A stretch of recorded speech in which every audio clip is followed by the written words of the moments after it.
So what you're going to do, regardless if you put new batteries in there or not, you can go ahead and take the batteries out.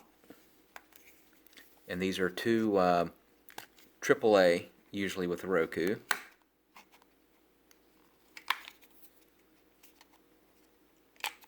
Okay. And then you're also going to want to check to make sure the batteries are good. So if it's not working after you try this, then buy brand new batteries for them, which would be two AAA batteries. And then from there, on your Roku device, you're going to unplug the power, which is going to be on your right side. This particular one is the HDMI cord. That's what goes to your TV.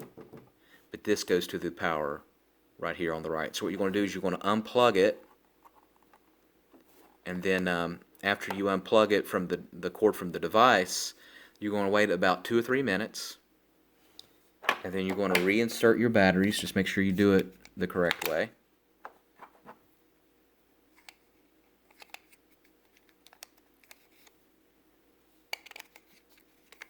Which I'm going to make sure I do it the correct way.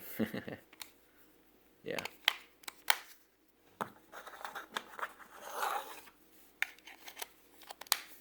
Alright, and then you want to replug it in, replug the power back into the Roku,